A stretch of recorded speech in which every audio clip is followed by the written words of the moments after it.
Hello. Hi, everyone.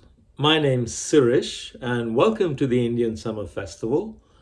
I'm really happy to see you all here this morning and to this event, the special event for kids called Boonoonoonous Hair and Other Stories for Diverse Little Humans. I'm really thankful to our founding partners SFU and our major partners UBC and Langara College for supporting us in doing this. I know that today's audience has a little while to go yet before you know what those names mean, but one day. And to RBC for their Emerging Artists program. And again, I think we have a lot of emerging artists here today. And I'm sure you do a lot of incredible painting and drawing and singing and dancing. But today we're here to read and share some kids' books with you. When I was growing up in India, I read a lot every day. But I often, when I read, I didn't have books that showed kids that looked like me or ate things that I ate. I was reading a lot of books from England and sometimes from Russia. And those kids seemed to be having a lot of fun. I was having a lot of fun too, but I didn't read any books about kids like me having fun. So I think it's really important to read all kinds of books to know what kids in different parts of the world are doing. Kids that look like you, kids that don't look like you need to have both. And so we have today some picture books that will take you into different places. And I'm really thrilled to have with us some incredible writers. And this event is called Boonoonoonous Hair. Did I do too many noonus? And I'd like to introduce you to an incredible writer called Olive Senior, and she's going to read to us. Hello, my name is Olive Senior, and I'm going to read you a book that I wrote. It's called Boonoonoonoos Hair. That's a big long word. And it has beautiful pictures in it that were painted by an artist called Laura James. And you might be wondering about Boonoonoonous and how to pronounce it and what it means. So let's try to pronounce it first. We'll do it slowly. Boonoonoonous. Okay? Try it again with me. Boonoonoonous. And we'll do it fast. Boonoonoonoos Hair. And it's a lovely word. It's a word from Jamaica, where I come from. And this is a book about hair, curly hair. So I like to think of Boonoonoonous as being a curly word. You know, if you Boonoonoonous. And you're wondering what it means. Well, you can guess, maybe. But it simply means beautiful, lovely, sweet, nice, anything like that. So if you're told that you're Boonoonoonous, then that's a big compliment, okay? So let's get with Boonoonoonous Hair, which is about a girl who does not like her hair. I'm sure that's not you, right? So her mother has to persuade her that she has what? Boonoonoonous hair. So time to plait Jamila's hair, but the comb has vanished into thin air. It's up in the ceiling, Jamila shouts. The elephant's hiding it in his trunk, because of course she's playing games with her mom, right? Oh, really? Last time it was a camel's hump, the kangaroo's pouch, the toucan's beak, the mouse's squeak. Now, Missy, no more playing. Spin around and let's get braiding. Aha! Guess what? Look where the comb's been hiding. Of course, she stuck it in the back of her head. Wah! Jamila cries. Oh, come now, Jamila. This is no time to pout. You'll be late for school unless I comb it out. Close your eyes, count to 10. I'll be done with this plait by then. I hate my hair. It hurts. It's a pain. Oh, do stop making such a fuss. Why do you hate your hair so much? because it's bad, bad, bad. It makes me so mad, mad, mad. Why can't I have good hair like the girls in my class? Sasha, Sarah, Brittany, Claire. And her mom says, well, really? What's so good about their hair? And she says, they have hair that's long and soft and pretty. It glows as it flows without plaits, without pins, long or short. It can swish as they wish. Our mom says, oh, Jamila, you silly. Why want their hair when the most fantabulous, splendiferous Boonoonoonous hair in the world is right here? So Jamila says, really? And truly, you'll see.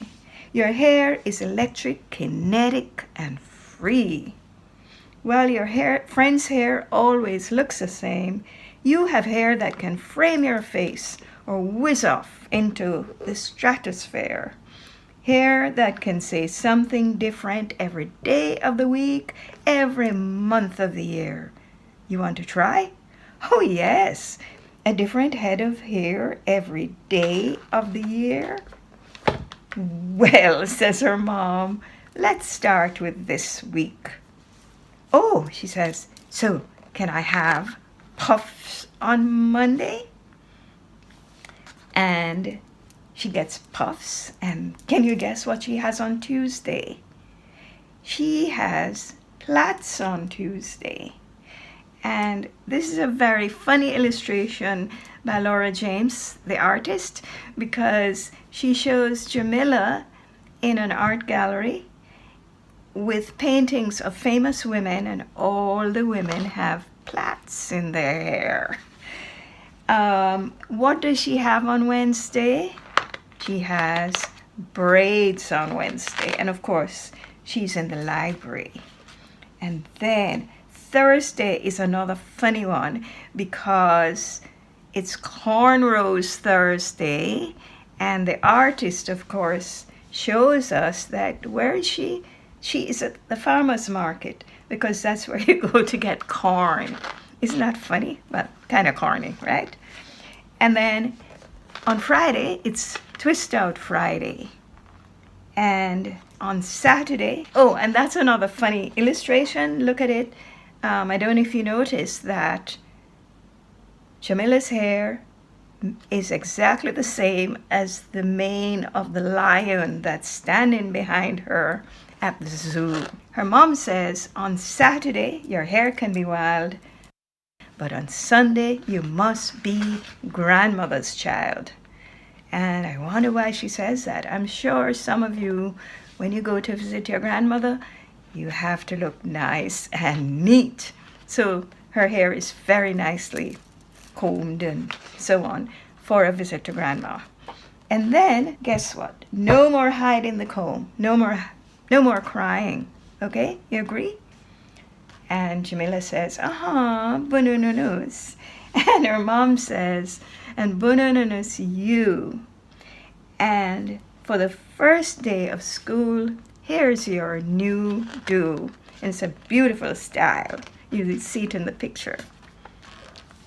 And then her mom says, you know what? Promise Jamila, no hiding the comb, no getting in a tizzy. Sometimes mom might be busy, so ask big sister Lizzie. And Jamila says, oh, 'cause she's been there with her electric, kinetic, bombastic, fantastic, twirly, whirly, curly, fuzzy, snappy, nappy, wavy, crazy Boonoonoonoos Hair. And that is the end. I really enjoy that. But you know what? There were some really nice, funny words right at the end there, and maybe we could all say them together, right? So I will say them and you say them after me, and you've been sitting and you're a bit tired, so you could do a little movement with it, a little shoulder movement or a little dance if you want. Okay, let's do it. With her electric, kinetic, bombastic, fantastic, twirly, whirly, curly, fuzzy, snappy, nappy, wavy, crazy, all together. Boonoonoonoos Hair. That's the end. I hope you enjoy this story. I really enjoyed reading it to you. And have a Boonoonoonous time. Take care. Bye. Thank you so much, Olive. That was so lovely. And thanks for that little Boonoonoonous, a really Boonoonoonous reading. Now we'll go and meet a different writer, a different world, and a different set of characters. We'll meet the incredible writer Paul Yee. Paul has written a book called Bamboo. This he wrote quite a while ago, and he's going to share Bamboo with us in a special reading just for you. Okay, let's meet Paul. Hi, I'm Paul Yee, and today I'll be reading to you from my book, my picture book, Bamboo. The name of this illustrator is Xiaoli Wang. She's from China, from the city of Qingdao, and now she's been teaching art in British Columbia for many, many years. She's a great artist. One day, Bamboo, a young farmer, took 2 baskets of beans to sell at the market.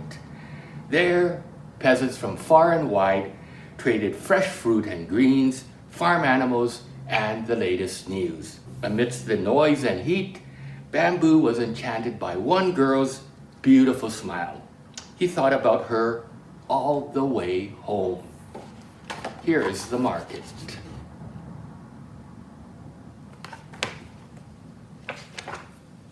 Bamboo told his older brother, Banyan, about the cheerful farm girl, Ming. She will make a good wife and bring our family luck, Bamboo said. Banyan encouraged Bamboo, but Banyan's wife, Jin, disliked Ming from the day they met. Nevertheless, the 2 families agreed on marriage plans for Bamboo and Ming. At the wedding, Ming presented Bamboo with a special gift. Bamboo seedlings, her new husband exclaimed. Yes, she said, we'll plant them and watch them spring to life and fill the sky. By morning, new shoots were nudging up, and by the next day, the stalks were tall and thick. In no time at all, a bamboo grove flourished. At breakfast, Jin complained, I hate getting up at dawn. When the rooster crows, Ming answered, the air blows fresh and cool. It's the best time of all. She's right, agreed Bamboo and Banyan. After working in the field all day, Jin grumbled, farm life is such a burden. My back hurts and my hands and feet are cracked. No wonder the townspeople laugh at us. Yes, Ming agreed, the work is hard and the townspeople scorn us, but they feast on the food we grow and they can't live without us. Again, the 2 brothers agreed with her. When Jin gave birth to a son, Bamboo decided to go to the New World to earn more money to buy more land for the growing family. You are wise and will do well, Ming said to her husband, but come home safely. I'll return soon, Bamboo promised. You are my greatest joy. And this is the countryside where they lived.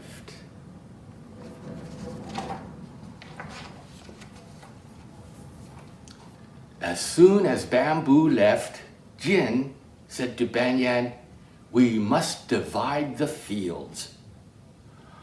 But this is family land and it belongs to all of us. Huh, Bamboo will return a rich man, Jin mocked. worry about your wife and son. So Banyan and Jin took the best fields along with the plow and the buffalo. Ming was given only the bamboo patch, an old water wheel, and a hut to live in. She had no tools to work the land. But Ming wasn't worried. She cut some bamboo poles to till the soil. To her amazement, they jumped to life and began to plow the earth into neat furrows ready for planting, with no help from any human hand. At the end of the day, Jin smirked. "So, how much land did you till today?"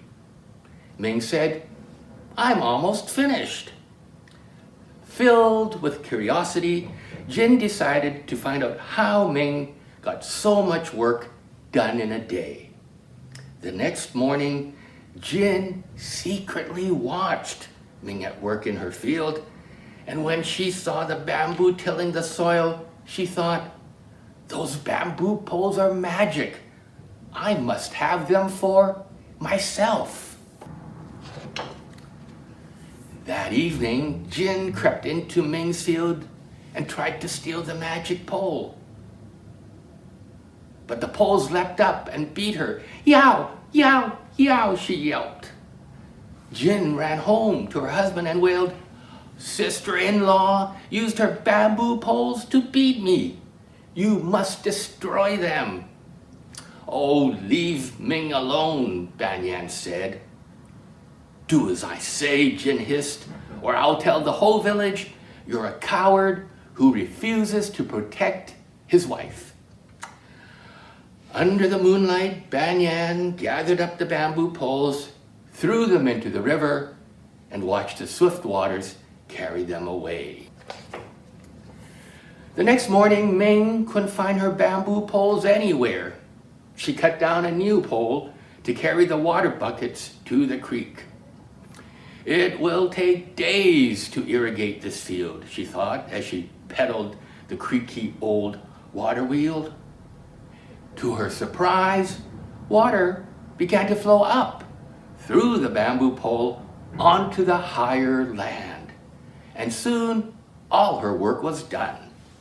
From her hiding place, Jin saw everything and was furious.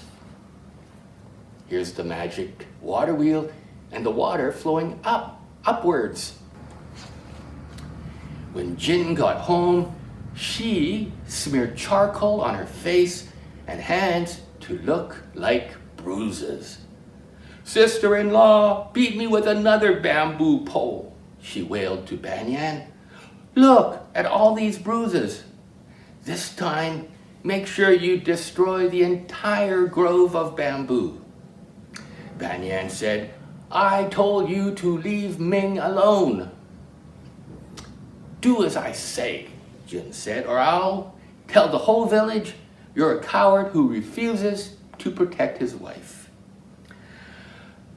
With a heavy heart, Banyan went to Ming's land, cut down all the bamboo, and threw it into the river. But Ming worked hard and readied her paddy for planting. Her heart rejoiced when the rice grew tall and strong. One day a letter arrived. "Dearest wife," it said, "I have wonderful news. By heaven's grace, I struck it rich with a lucky find of gold and will return on the next ship. Your loving husband, Bamboo."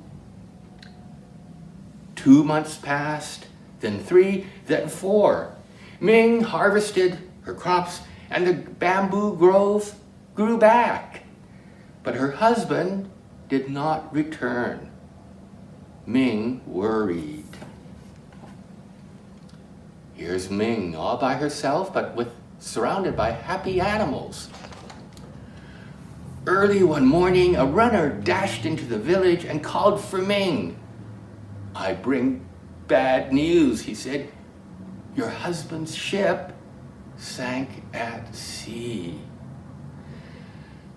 Ming was sad, but she refused to weep. In her heart, she knew that Bamboo would return just as he had promised. Every evening, Ming went to the dock to wait for Bamboo. And every evening, the villagers brought her food. "Eat," they said, "keep up your strength." One evening, Jin followed Ming to the dock. "Oh, your dinner smells wonderful," Jin exclaimed, helping herself to the food the villagers had brought. She ate so greedily that she didn't see her son fall into the river. Ming saw the splash, dove in, and saved him. But a strong current swept her away. Ming floated downstream until a pair of hands reached into the river and pulled her ashore. "Ming, I've come back," sang out a familiar voice. And there was Bamboo, alive and well. Ming hugged him tightly. "They told me your ship sank at sea." "Yes," he said, "and many lives were lost. I almost drowned, weighed down by a sack of gold on my back. But after I cut it loose, I rose to the surface and found myself surrounded by thick bamboo poles. I grabbed one and floated along with my shipmates. Soon, a passing ship rescued us. Look, I brought the poles back." Ming said, "They came from our farm. Your brother cut them down and sent them to you." The next morning, Ming and Bamboo returned to their village. When Jin saw them, she fell to her knees and begged for mercy. "Oh, sister-in-law, I was wrong. I made your life painful, yet you saved my little boy. I was nasty, but you were kind. Please forgive me," she cried. "Of course I do," said Ming, and embraced her. When people from the nearby villages heard about Ming's bamboo and how many lives it had saved, they came to see the magical crop. "This will make the best ladders," exclaimed the carpenters. "This will make the best scaffolding," said the builders. "This will make the best carrying poles," cried the porters. "We'll pay you well," they all shouted. Bamboo and Ming shared their good fortune with Banyan and Jin, and as their bamboo grove flourished, so did their family. Let's see what's on the last page.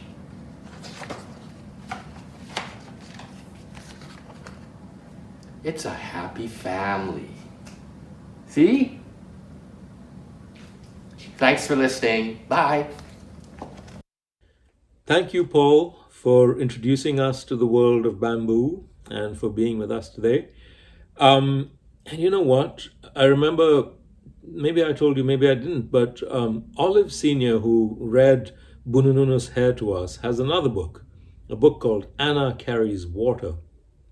And so I think we should invite Olive to come back and read us a new book this time, Anna Carries Water. And maybe this time she'll be in a different room in our house. And we'll enter another world. So Olive Senior and Anna Carries Water. Hello, I'm Olive Senior, and I'm going to read you a story that I wrote. The book is called Anna Carries Water. There it is. And it's about a little girl who wants to do what all her bigger brothers and sisters can do. In this case, carry water on their heads.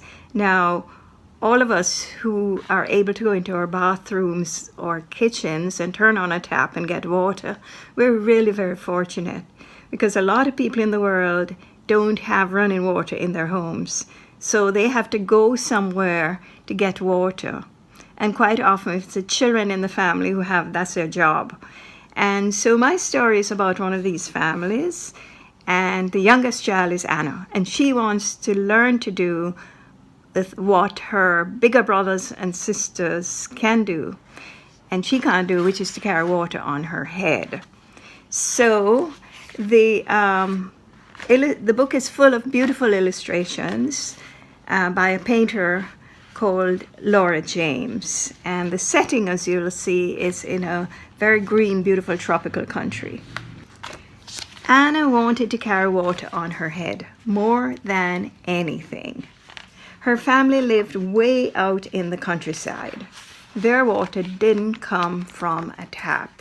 Every evening after school, the children went to the spring for water. There they are. They walked in a straight line. First Doris, then Karen, then Rohan, then Trevor, then Robbie, and last of all, far behind came Anna. There she is. When she got to Mr. Johnson's field, Anna ran to catch them up.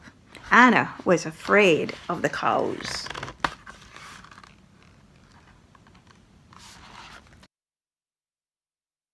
The children had different water containers, large metal cans, plastic buckets, an empty cheese tin. Anna was the smallest of all. She had an empty coffee can. Anna was proud that she could carry water, but one thing she couldn't do, she could not carry water on her head. Doris filled her big container first. She floated a dashing leaf on top. Doris walked with her hands at her side. Not a drop spilled. Then Karen filled her bottle. Rohan helped her. Not a drop spilled. All the children helped each other. They stood ready to go, all except who? Anna. They turned to look at Anna. Anna filled her can with water. Come on, Anna, Doris said. Just hold it in your two hands. No, said Anna, I want to carry it on my head. You will wet up your clothes, said Rohan. I won't if I put a leaf in, said Anna. Oh, Anna, they all said crossly. Anna picked a dasheen leaf. She tore a little piece off. She put it on top of the water so it wouldn't splash. Anna put the can of water on her head. I wonder if it's going to stay. No, the can fell off. Anna got wet. She started to cry. Now see what you've done, said Rowan. Anna cried harder. Don't cry, said Robbie. He filled Anna's can again. Hold it with your two hands, Anna. Don't put it on your head. All right, said Anna. The children walked in a straight line home from the spring across Mr. Johnson's field. They carried the water to their house, and there they are all walking. And of course, Anna is at the end, as usual. They carried home water for cooking and drinking, water for washing dishes, washing faces, cleaning teeth. And here is their mom using water in the kitchen to bake something. Looks good. And they carried water for washing dirty feet at night before putting them into clean beds. There was water for the animals as well. They didn't carry water for bathing or washing clothes because everybody bathed and washed clothes in the river.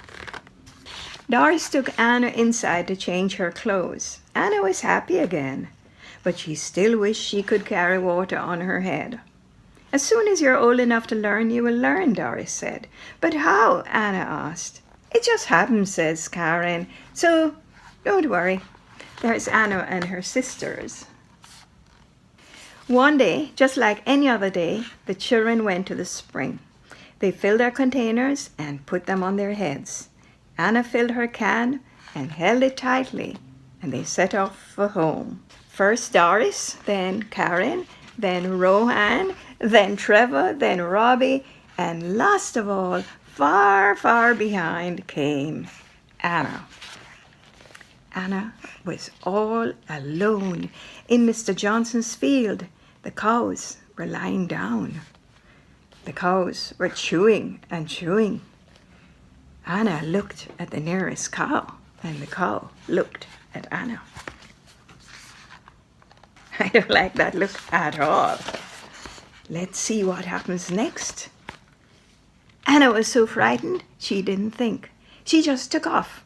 She ran and ran. And in this picture, guess what we see? Anna running, and guess what? She didn't think. She just put the water on her head and she started running. In the meantime, the others had reached home. "Where's Anna?" Mama cried. "Where's Anna?" said everyone. They all rushed over to Mr. Johnson's field. They couldn't believe what they were seeing. Anna ran straight up to her mother. Her father laughed and grabbed the can of water and drank it. Her mother hugged her. "Oh, Anna, you never spilled a drop," she said. "We are proud of you." They all shouted, "Hurrah!" And we can do the same. Give her a little clap. Because, guess what? Anna was so happy. She carried water on her head. She didn't spill a drop. She didn't wet her clothes. She would get a bigger can now. "Hey," Anna said, "what happened to the cows?" "What cows?" everybody said. "The cows that were chasing me." "You mean Mr. Johnson's lazy cows?" asked Rohan. They all started laughing. "Look at the cows, Anna," they said. And can you guess what's happening with the cows, the lazy cows? Well, Anna looked. The cows were lying in the field, chewing and chewing. Not one had moved. Ha ha ha ha! Anna laughed as loudly as the rest. She turned cartwheels with happiness. She didn't feel frightened of anything. And we're going to see her cartwheel. There she is. Now, that's the end. But do you turn cartwheels when you're happy about something? Or what do? Maybe you do a happy dance. So if you like this book, maybe you could do a happy dance to join Anna celebrating, doing something that she couldn't do before. Thank you so much for listening, and I really enjoyed reading this story to you. Take care. Bye. Thanks, Olive. It was great to meet Anna and great to see that she managed to carry water on her head. I've tried many times. I've always ended up spilling water on myself. You can try if you like, but it takes practice. And now I have written a couple of books and I'd love to read them for you. But let me go and get, there's someone who wants to be here to read it with me, my little daughter Tio, and I'm going to go get her and come back and join you and we'll read books to you. Okay, stay tuned. I'll be back in a second. Hi everyone, I'm Sirish and this is Tio and we're going to read a book that I wrote. It's called The Old Animals Forest Band. I think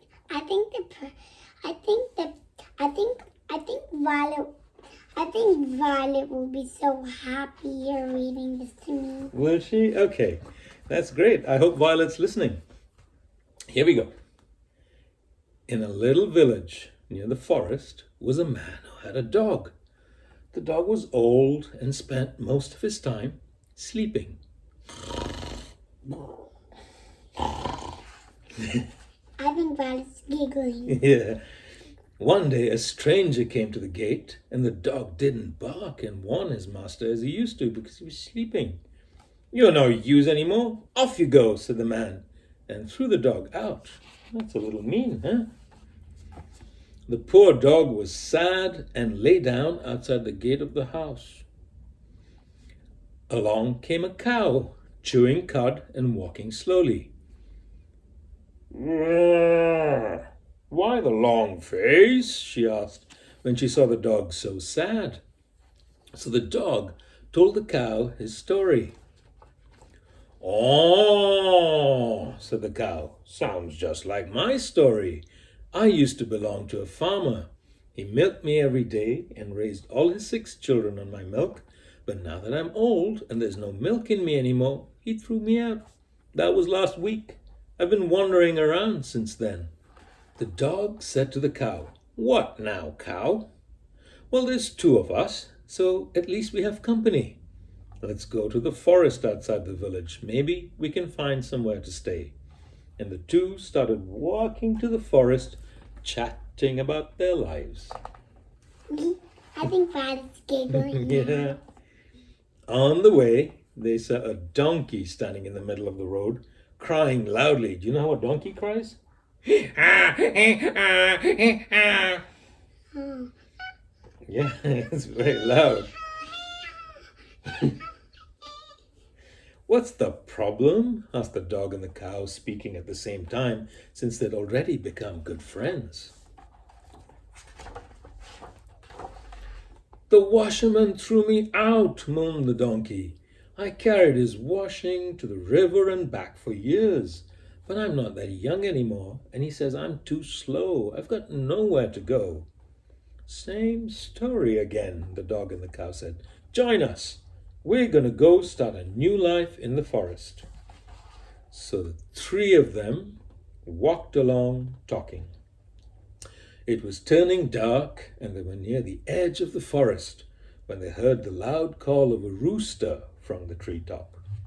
That was funny, Daddy. Yeah. "It's not morning," all 3 of them cried. It wasn't morning, but this rooster was crowing. "Sorry," the rooster said. "I'm so old I can't tell day from night anymore. That's why my mistress threw me out."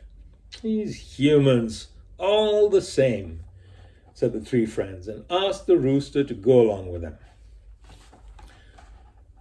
Soon they were deep in the forest. It was very dark, and they were a little frightened. Suddenly the dog pricked his ears up and said, "I hear something." So the rooster climbed up a small tree and squawked, "Over there, I see a light." And so the 4 walked towards the light until they came to a clearing with an old hut in the middle of it. There was a light on inside, and they could hear voices, but they were too frightened to enter. "Let's peep in," the cow said, and they went closer, but the window was closed.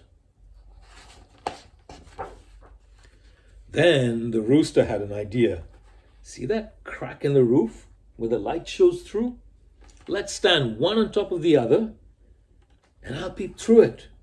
So they just about balanced on each other. Ooh, and the rooster managed to peep through from the top.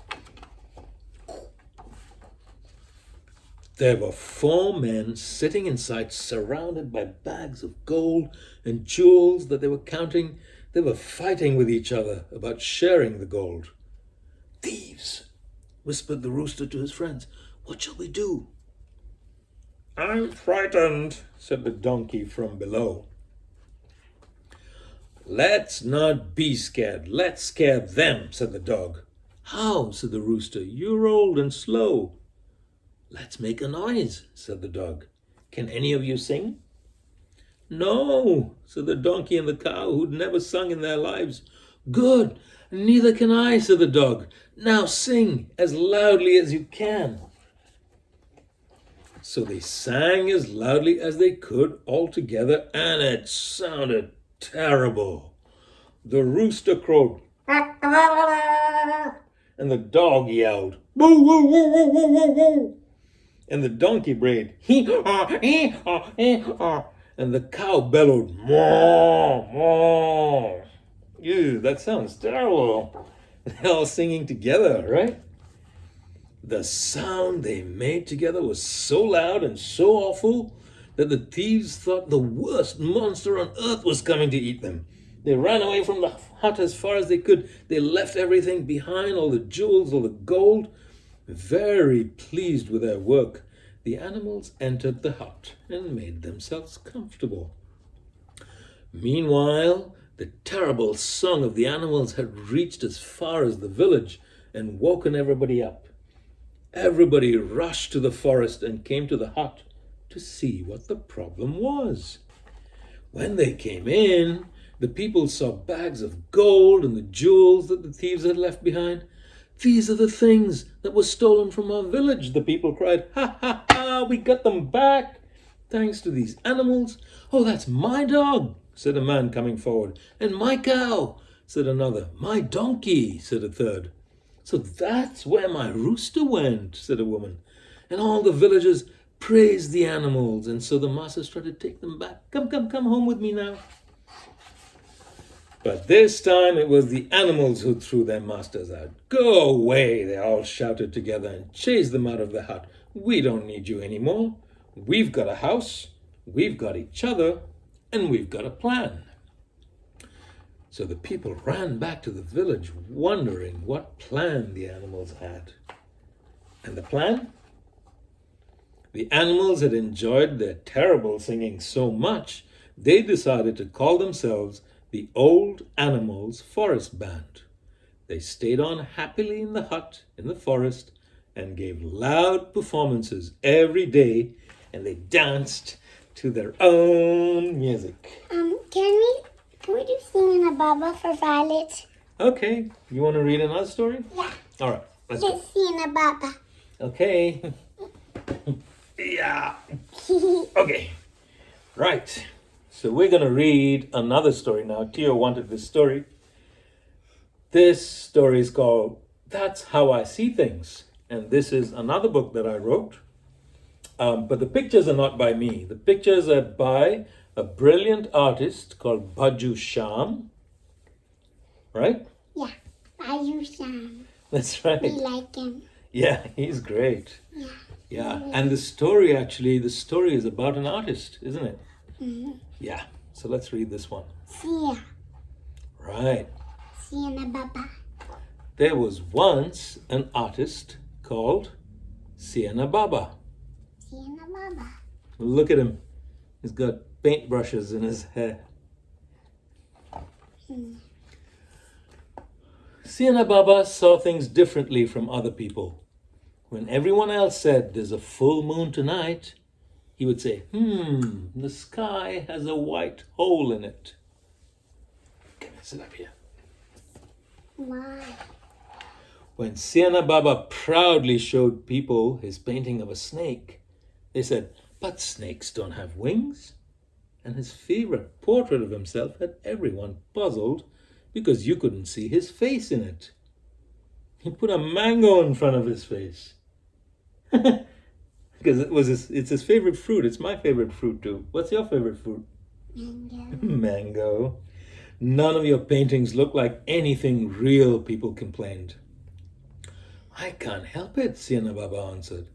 "That's how I see things."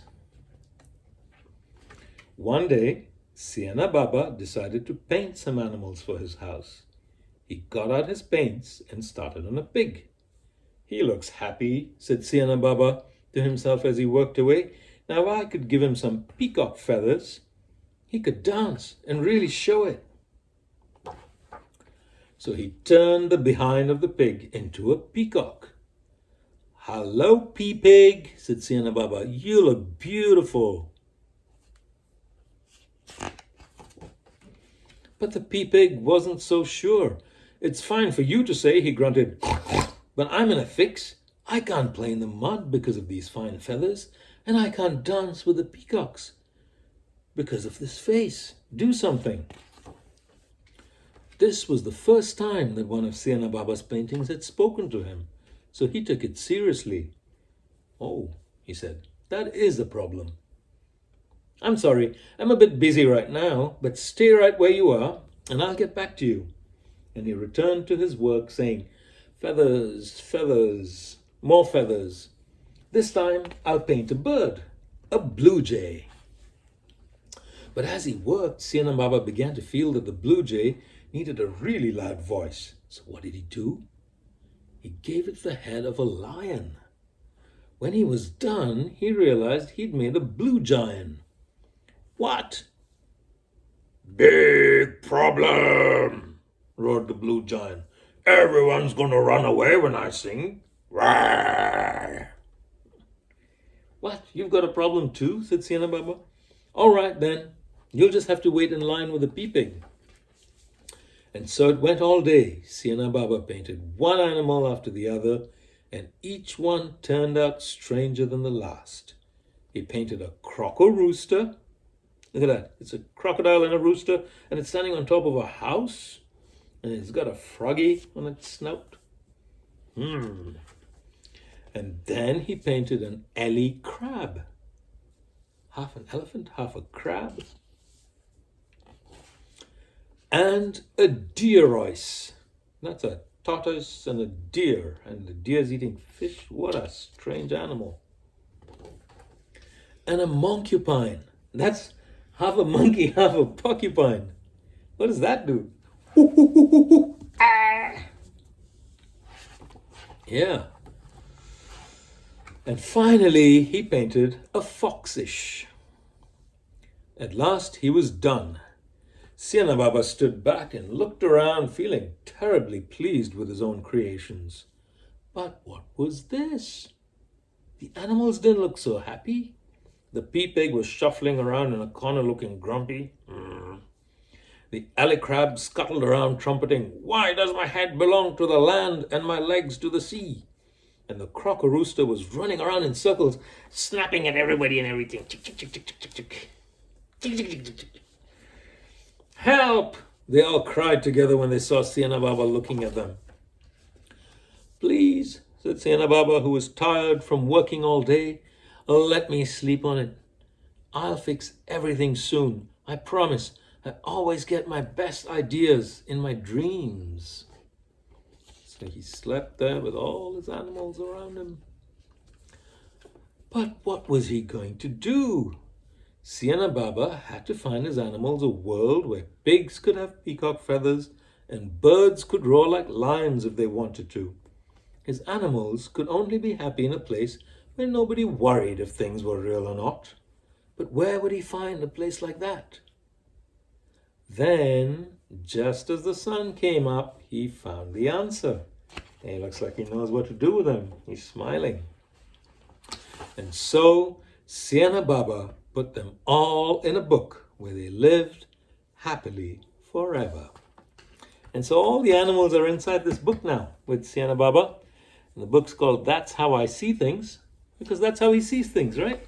Daddy, I'm gonna go get another book. Okay.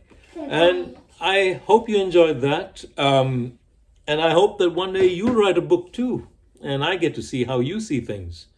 Because that's the great thing about books. You can... I'm coming back. It's right there. Great. Okay. My little daughter has run off somewhere and I should go see what she's doing. But I really hope some of you will write a book one day and put your imagination and your ideas and the way you see things in a book. And I'll be so excited to see what you do. And so thanks again for being here. That's the end of our readings for today. I'd like to say a special thanks to Mike Katz and Carol Frank at Tradewind Books for helping us put this event together real quick. Tradewind is a publishing house based in Vancouver, and they have some incredible books. So do look at their catalog, and that's where you can get some really amazing books for children that shows them diverse perspectives.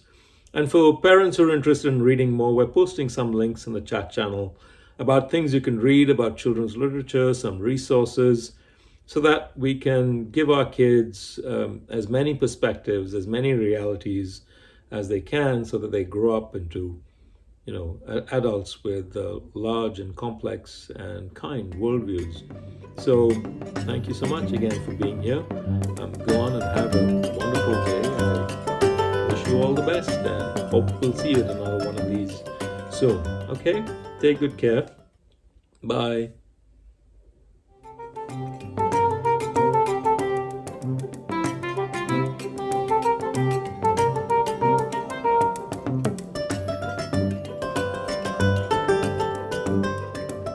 Bye.